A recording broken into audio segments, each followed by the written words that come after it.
내가 그리스도와 함께 십자가에 못 박혔나니 그저 이제는 내가 사는 것이 아니요 오직 내 안에 그리스도께서 사시는 것이라. 이제 내가 육체 가운데 사는 것은 나를 사랑하사 나를 자기 자신을 버리신 하나님의 아들을 믿는 믿음 안에 사는 것이라. 내가 하나님의 은혜를 패하지 아니하노니 만일 어렵게 되는 것이 율법으로 말미암으면 그리스도께서 헛되이 죽으셨느니라. 아멘.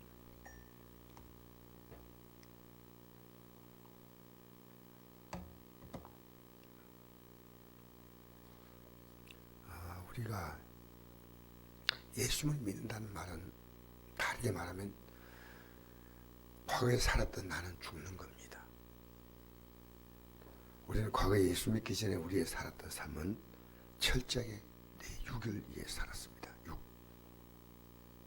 물론 교회 나와도 진실로 예수 믿지 않고 종교적으로 나온 사람이 있습니다.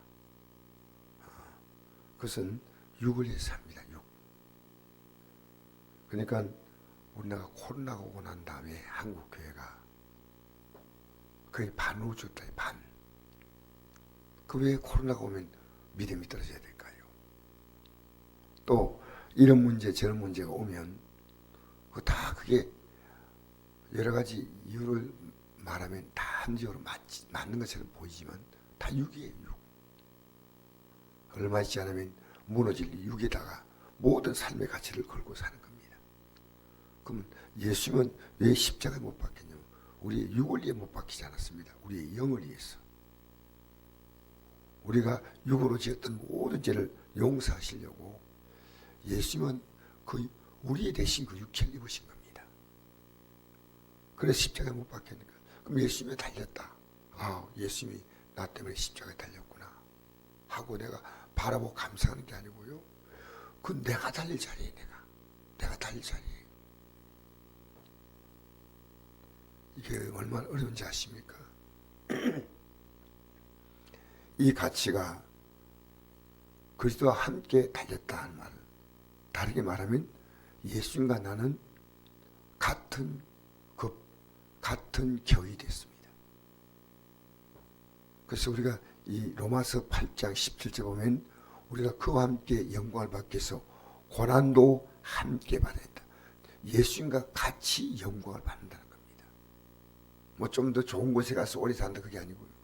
앞으로 우리가 들어갈 것은 하나님의 영광입니다. 앞으로 베드로전서 1장 6절에 보면 우리가 만나는 여러 가지 시험들이 우리의 믿음을 확실하게 만들며 그리스도 나타날 때 칭찬과 영광과 존귀를 얻게 할 것이라고 나와 있다. 존귀, 칭찬과 영광과 존귀입니다. 그래서 우리는 이 믿음의 길을 가는 것은 결코 만만하지 않습니다.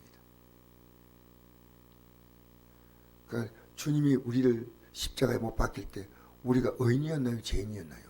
죄인이었어요. 못 박혔잖아요. 우리를 위해서, 우리를 사랑하셔서.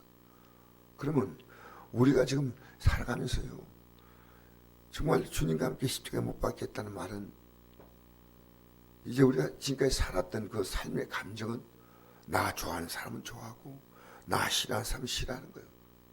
그건 육이에요. 영은 주님이 우리를 원수였을 때 이게 로마서 5장 6절 이하에 보면 10절까지 이 나와 있습니다. 우리가 원수였을 때 그러니까 진짜 우리 예수 믿으면요 나와 원수가 없어요. 어떤 사람이 참 이렇게 되게 나에게 힘들게 말할 때 거기에 대해서 우리가 불쌍히 여기는 감정을 할 때 미워하면 안 돼요. 우리 이 땅에 살면서 예수 믿는 것이 뭐냐면 내 원수가 없어요.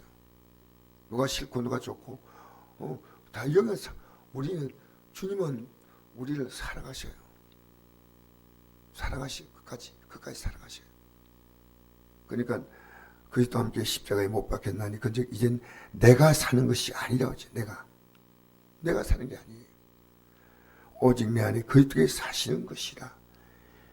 내가 이제 내가 육체 가운데 사는 것은 나를 사랑하사 나의 자기 자신을 버리신 하나님의 아들 믿는 믿음 안에 사는 것이다.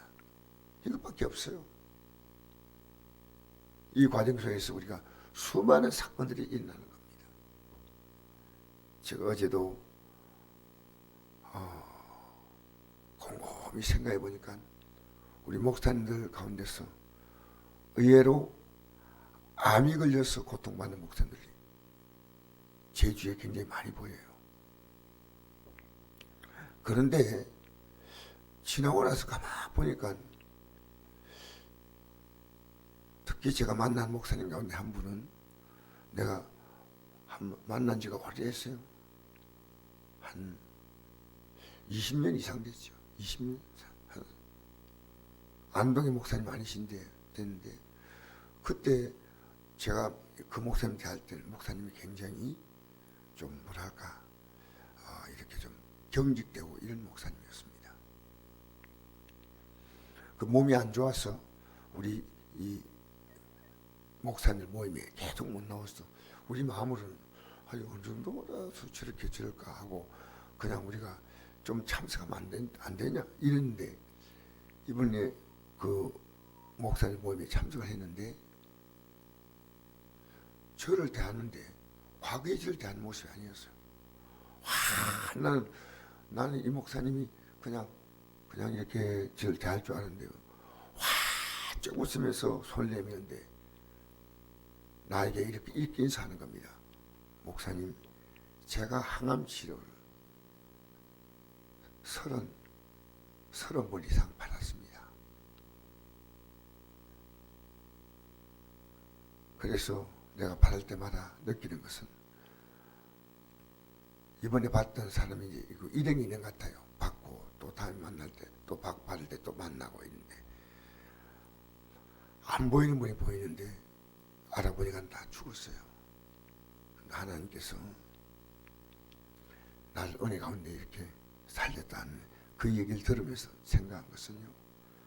하나님이 때로는 이 병을 통해서 저렇게 육을 정말 저렇게 온유하게 만드셨구나 하는 남들 추측을 했어요. 남대로 100%는 아니지만은 너무나 온유해졌습니다. 너무나 여기 보는데 건강을 100% 회복했습니다. 회복했어요.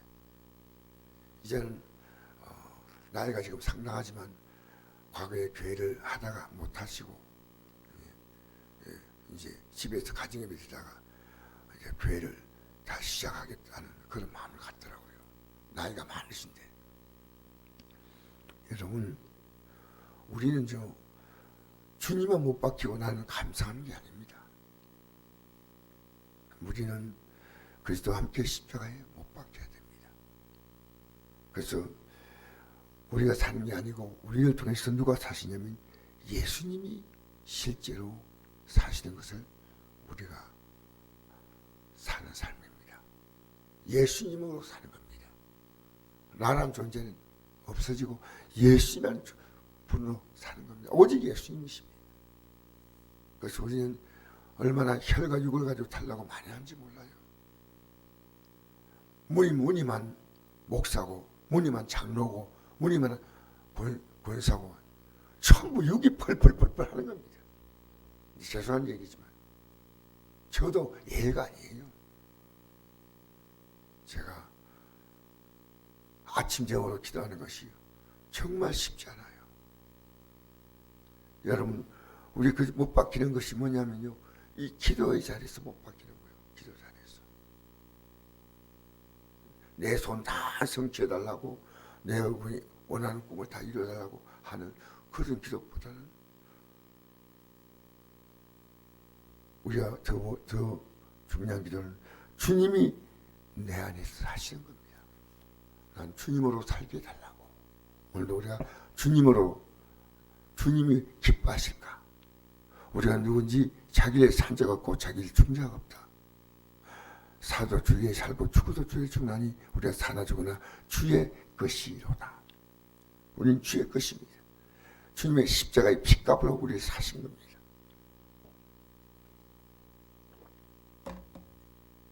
여러분의 것이 아니에요.